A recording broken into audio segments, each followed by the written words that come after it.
The Giants made their way out to the Midwest for a Chi-Town showdown with the Chicago Cubs. And when it was all said and done, the Giants left Wrigley flying the W. And we're going to talk about it all right here for you. I'm your host, Darius Lott, and this is Second and King. Welcome to Second and King. Swing high! It's a deep! It is out of here! Your one-stop shop for everything San Francisco Giants. And there's a shot, deep right field by Crawford. Adios! Pelota! And now, here's your host, Darius Lott. Yeah! Man, how sweet it is. How sweet it is. The Giants, like I said at the top, came through and took 2 out of 3 for the Chicago Cubs in Chicago, no less. You know, it's a very tough place to play. And the Giants, you know, after dropping the first game, managed to come back and win the next 2. Welcome back to the show, you guys. I'm your host, Darius Lott. And yeah, today, we're going to talk about this Cubs series and where, you know, break it down game by game and where that leaves the Giants right now, because they're sitting pretty good right now, you know, at 24-14, 10 games over 500, you know, continuing this really good start to the 2025 season. But yeah, we're going to get into it. We'll start with a game that didn't go so well for the Giants. Game 1, how can I put this? Game 1 of this series, the Giants got absolutely mollywopped by the Cubs, and it was in part due to some unforced self-infliction on their part. 4 errors committed by the left side of the Giants infield, two errors apiece for Matt Chapman and Willy Adames. Our $333 million left side of the infield committed 4 errors, and the Cubs would go on to score 9 runs, and only 3 of them were earned. So yeah, that was one of those games, you know, you talk about, you just want to wipe it. You know, you want to just forget that it ever happened. Landon Roop, he went, you know, he wasn't particularly sharp in this one, but he also had to navigate through a lot of traffic on the base pass. Like I said, defense didn't help him in the least in this game. He ends up going 5 innings, gives up 5 hits. He does give up 4 runs, but only 2 of them are earned due to the bad fielding. No walks, 4 Ks. And then even Birdsong, he only went a third of an inning, only recording one out. He only gave up 2 hits, but 5 runs crossed the plate on him, and only 1 of those were earned. So again, just some rough luck there. Bivens went 2 2/3 scoreless, only allowed 2 hits, a walk, and a strikeout. So, but you know, as bad as it was on the pitching and the defensive front, the offense wasn't much better in game 1. They were held down, only managing a measly 1 for 3 with runners in scoring position. You know, so only 1 hit. You know, in that type of situation, and they only had 3 chances, so they didn't even really force the issue. There's not a lot of really great offensive standouts in that game. I did cite Luis Matos. You know, he hit a home run, and he played it he played it 2 with his home run. It was a 2-run shot. I believe that's his 2nd or 3rd of the year. And his reward was he got benched for the final 2 games of this series. So go figure that. I don't understand that in the least. So yeah. But you know, as bad as that game was for the Giants, and believe me, it was terrible, they did respond and they won the next 2 games. The Giants would follow up that crushing 9-2 loss with a thrilling 14-5 win in extras in 11 innings. And it almost didn't even happen because the Giants, they started off well in this game. They got out to an early lead. They plated some runs early. Jung-Hoo Lee followed it up with a big 2-run homer. They opened it up. They ended up going up as far as much as 4 runs. It was 4-0. Then the Cubs started to claw back. It was 4-2, then 5-2, then 5-3, and it remained 5-3 up until the 9th. And Brian Walker, he came in for the 9th, and yeah, things kind of like the same way that they have been going back to that game in Anaheim against the Angels. It just unraveled on them, and out of nowhere, rather, your 5-3 lead is now a 5-5 tie. And Verlander, who I thought pitched pretty, decent, he was solid enough, and he definitely gave you a shot to win. Again, he's left searching for his first Giants win, his first win of the season, and he definitely pitched well enough to get it. But once again, the bullpen gives away a potential win for JV. Sadly, he went 5 innings, 5 hits, allowed 3 runs, 2 walks, 3 Ks, and he allowed the 1 home run. But I think that was Amaya that hit the home run off of him. But overall, I thought he did, well enough to get the decision, and that's been the case so far this year, at least for Verlander, especially in his more recent starts. He pitches well. He does, just enough to keep the Giants in it, or have them, when he leaves the game, they at most have the lead. And then this is the 3rd time the bullpen's imploded. The 2nd time that Walker imploded and, cost him a potential win. And the other time was Tyler Rogers, but hopefully they get that corrected when JV's on the mound, because, even though he doesn't seem like the type to really care too much about his own stats over the team's overall success, it would be a bit frustrating, I imagine. You put your heart and soul out there and you end up not coming away with the win there. So hopefully that turns around. But the bullpen as a whole, prior to Walker's implosion, pitched 3 scoreless innings with only 1 hit allowed. Randy Rodriguez had a scoreless inning, so did Camilo Doval, as well as Tyler Rogers before that disastrous 9th inning, by Ryan Walker. Yeah, man, I guess I'll talk more about Walker here. He just super wild, zero command, more so zero command with his slider.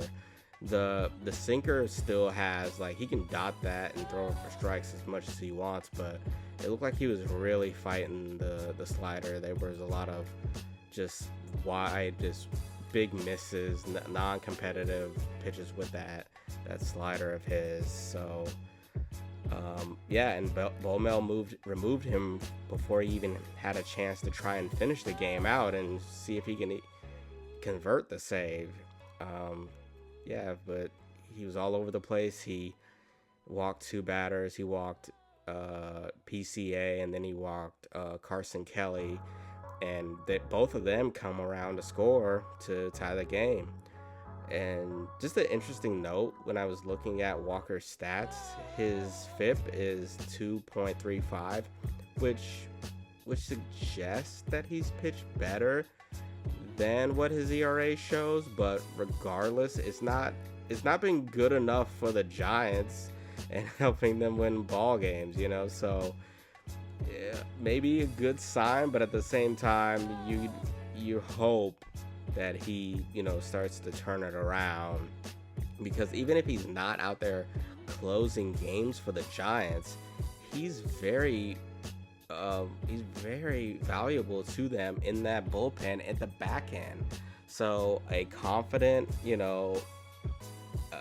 Ryan Walker is what they need at the back of that bullpen. So again, hoping these struggles won't continue. We're going to talk a bit more about Walker because he would turn up again.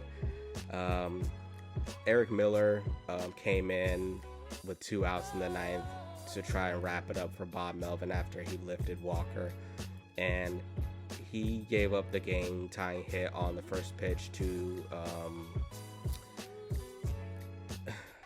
Kyle Tucker. I don't know why I blanked on his name there for a second, but yeah, it was middle, but it wasn't like, it was like down around the knees.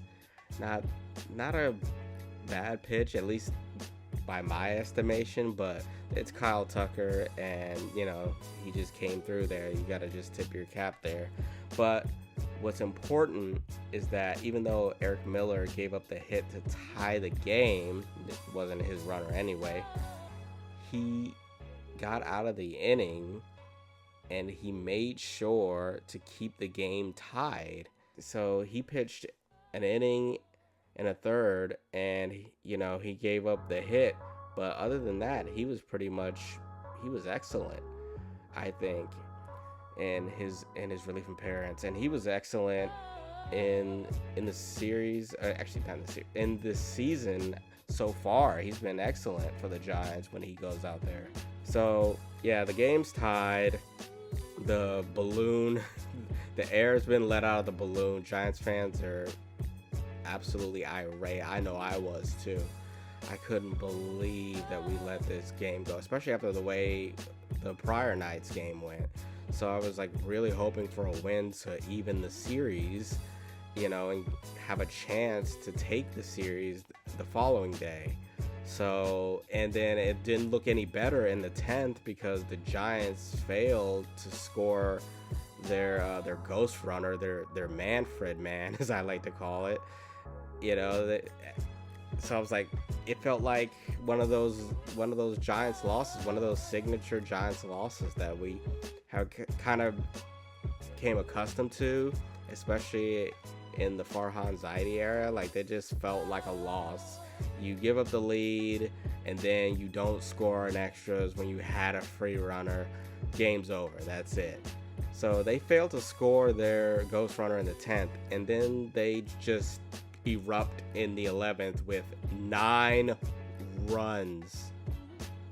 I did not misspeak. They scored 9 runs in the top of the 11th inning at Wrigley Field against the Cubs.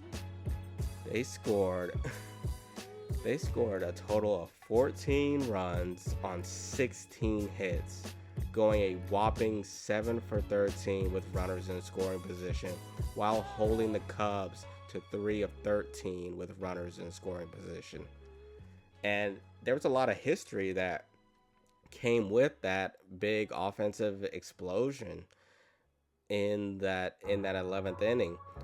Their 9 runs in the 11th inning on Tuesday at Wrigley, matching the 5th largest margin of victory in an extra inning game in the last 125 seasons at +9. That was according to Sarah Langs.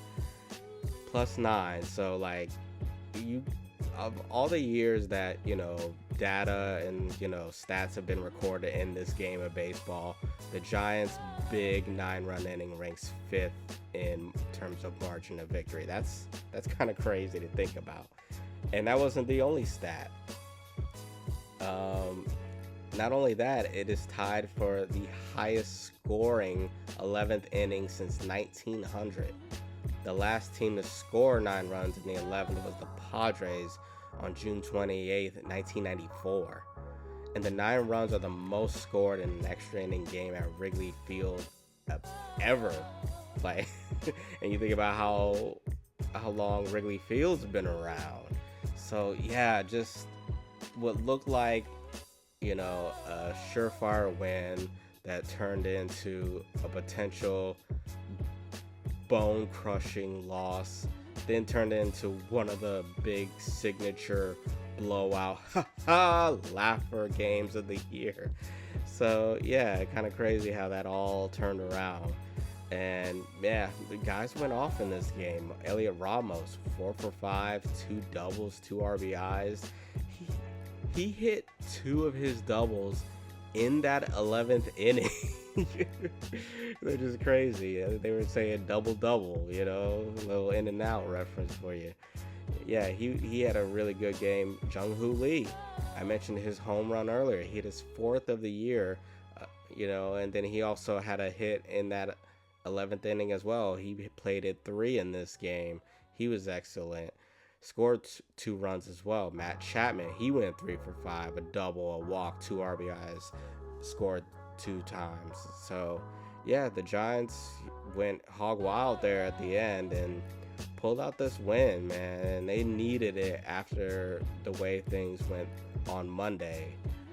And after they were finally done scoring. They were finally done doing the conga line, like that Looney Tunes cartoon. I'm sure you've all seen it, where they're just, marching around the bases. That was basically what was happening in that inning. The Giants still needed to close the game out, and they turned to Kyle Harrison, who made his 2025 debut and pitched a scoreless bottom of the 11th to end the game. Didn't allow a hit or a walk, and he struck out two. And what was encouraging, his fastball topped out at 97, which is good because, we've seen at points his velocity kind of go up and down. So to see him consistently pumping out 97 like that, hopefully that's a sign of things to come. He's been working really hard down in Sacramento, having some good outings. So yeah, very happy to have Kyle back on the big league roster. It looks like right now he'll just be the second lefty in the pen along with Eric Miller, but we'll see.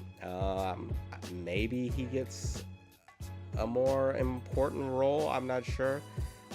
Otherwise, he's probably just like in the Bird Song role, this time just as a lefty. I would like to see him get some outings, like some starts. Same thing with Bird Song. These are two guys that I still feel very confident can be big pieces of this rotation in the future. So, but we won't know unless, they get that chance. But so far, so good. We'll wait on that. And I'm sure that I could rant on that, about y'all know how I feel about Birdsong not being in the rotation. I don't think that goes without saying, but we're not here for that. We'll save that for another day potentially. But so yeah, the series is even. Cubs took the first game, Giants take the second game, and then game 3, the Giants win a rather unconventional game, to say the least. On a day where the wind was blowing in at Wrigley like it was candlestick.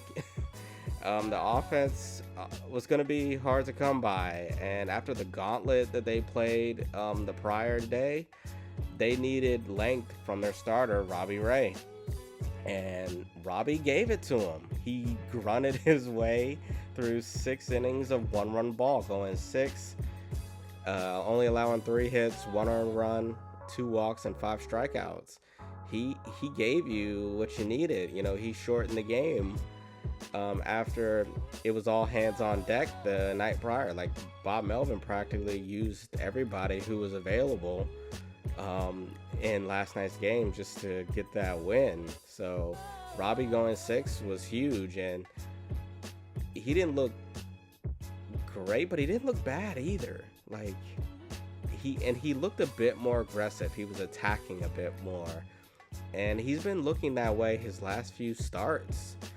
He's one of the things I was concerned with is him not attacking the zone as much and kind of like nibbling and just not challenging guys. And if you guys remember, before the season started during spring, one of the things that pitching coach JP Martinez preached was, we are going to throw strikes. Like, that is the thing. We're going to try to limit walks, because in the past, we've seen what happens. You walk guys, they come around and score more often than not. They can haunt you, especially in a place like Wrigley Field, and he did walk too, but he was able to settle in, clutch up, and get out of those jams. The only run he allowed was a weird double off the bat of Pete Crow Armstrong that took Ramos on a wild ride.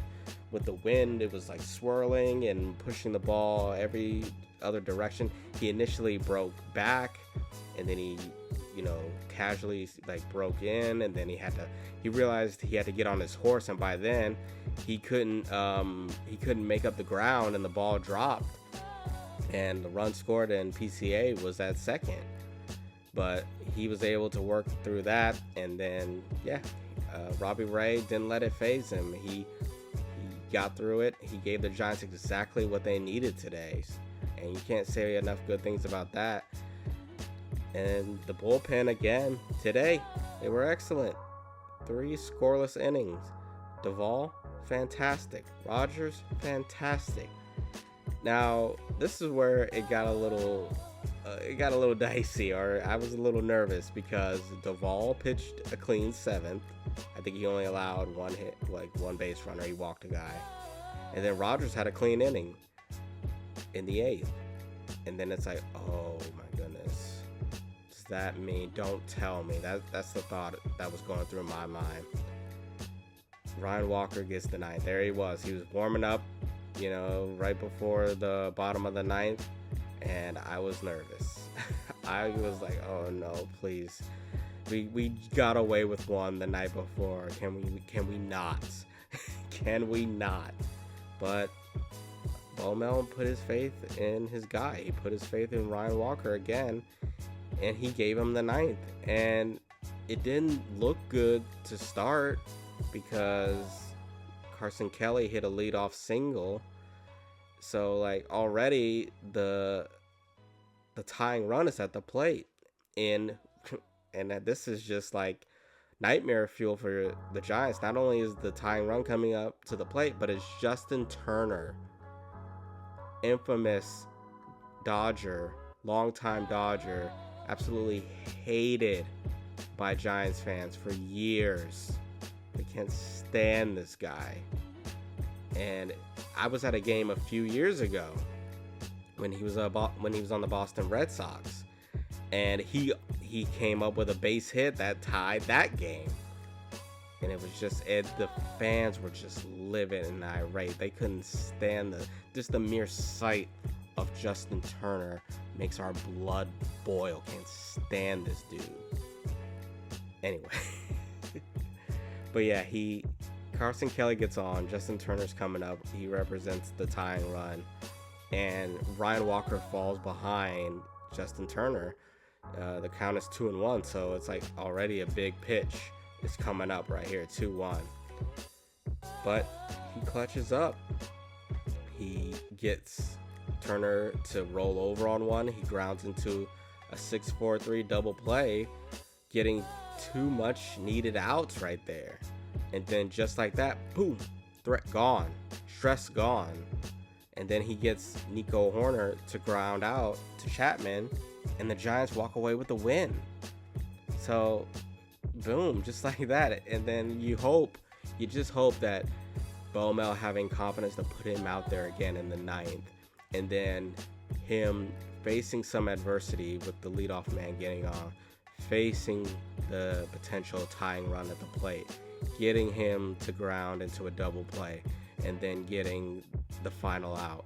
You hope that rejuvenates him, hope that galvanizes him and gets him back in the right mind space, because it feels like a lot, even though it, with the slider I mentioned, looks a little rough mechanically, I also think it's mental.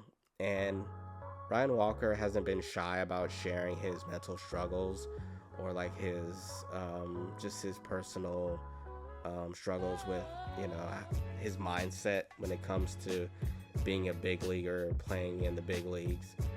So I think this can do a lot to, well, I hope it does a lot to kind of change that, to kind of help his psyche, because like I said, he's a very important piece of this Giants bullpen puzzle. And I feel like we're still at the point where we're still trying to find roles for guys in the bullpen. So him being the closer, some kind of combination of Doval and Rogers being the setup man. Those are kind of it. But yeah, you kind of want to just know where guys fit in, and I think as we go on, we'll find out more. But yeah, Giants put up just enough runs to get the job done. Three had to do it today, and it did. Wilmer Flores got it starting. Who else? Who else?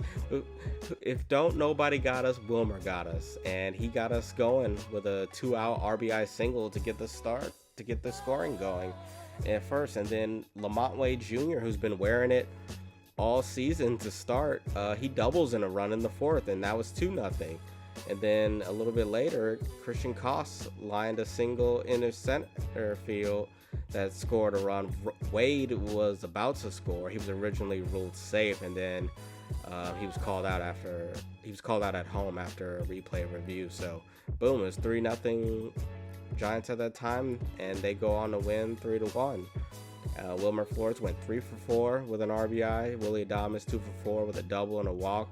Wade went 2 for 4 with a double and an RBI, while Koss went 1 for 3 with his RBI and a walk as well.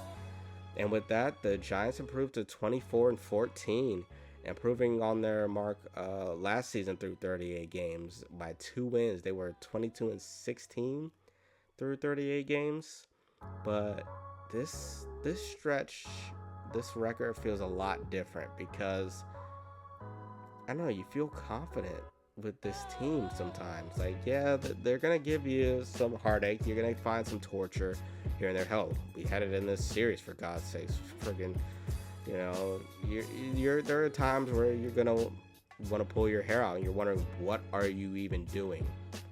But more often than not, when they go out there, I expect them to win, and maybe that's a combination of how good the bullpen has been, how some starters like Justin Verlander and Robbie Ray, who had some shaky starts, are starting to find their way a little bit, and just the threat of what the Giants can do offensively. But I don't know, they feel different. Like, they feel like an actual team. They feel like a cohesive unit. And if one guy doesn't get the job done, with runners on, somebody else is. Like, Brian Walker had a rough go of it in the second game, but that his teammate, Eric Miller's gonna pick him up, stuff like that, and it builds team chemistry, it builds a bond, and it builds confidence. And when you do that, that makes you a dangerous team. Not only that, the Giants are playing well on the road right now. Like, after today, they are 12-9 on the road this season. And not only that, they are 17-8 against teams with 500 records or better. So they're not just winning games, but they're winning games on the road, and they're winning games against formidable opponents. And that's big. And that should show you that, hey, this Giants team, there's something to them. It's not just fluky wins over bad competition. Like, yeah, you took 3 out of 4 you took 3 or 4 from the Rockies. You're supposed to do that. But, think about who they've played so far. They've had some pretty tough teams, Seattle, I think, is a tough team. Houston, they may not be the team they once were, but, they'll fight you. They'll fight you tooth and nail. They split with the Phillies. They took 2 out of 3 from the Yankees in Yankee Stadium, the defending American League champions. And then here, 2 out of 3 from the Cubs, who, if I'm not mistaken, are like at the top or near the top as far as offense is concerned in the majors this year. They're one of the best offenses in baseball. And they did that in Wrigley, which is not a very friendly environment for pitchers, unless you count the third game. then it was like, it played like Oracle Park. But yeah, that's gonna do it for this edition of Second and King. I'll probably join you guys sometime either during or maybe after the Giants' next series. They begin a new series Friday against the Minnesota Twins. They get an off day Thursday. The Twins are 16-20, so they've been kind of having a rough start to the year, so maybe the Giants could take advantage of that. Got Jordan Hicks lined up versus Bailey Ober on Friday in the first matchup. Webb back on the bump Saturday. He'll take on Chris Paddock. And Sunday, Landon Roop will go against Pablo Lopez. Oh, God, another lefty. Wait, is he? He's a lefty, right? I'm pretty sure Pablo Lopez is a lefty. If he's not, then, oh my goodness, then we might actually have a shot here. I actually feel... Oh, no, he's a righty. Okay. I think we're okay. No, the Giants will not see a right-handed... I mean, they won't see a left-handed pitcher in this series, thank God, because their record against lefties is abysmal. I think they're like, what are they now, like 2-8 against lefty starters this year? Just... so bad. Anyway, that's going to do it for this edition of Second and King. If you listen to this on YouTube, make sure you like the video. If you aren't subscribed, make sure you do that. For all my peoples on Apple Music and Spotify, make sure you leave a rating and review on the podcast. Definitely helps with our growth here. Thank you once again for tuning in. I'm your host, Darius Lott, and as always, go Giants.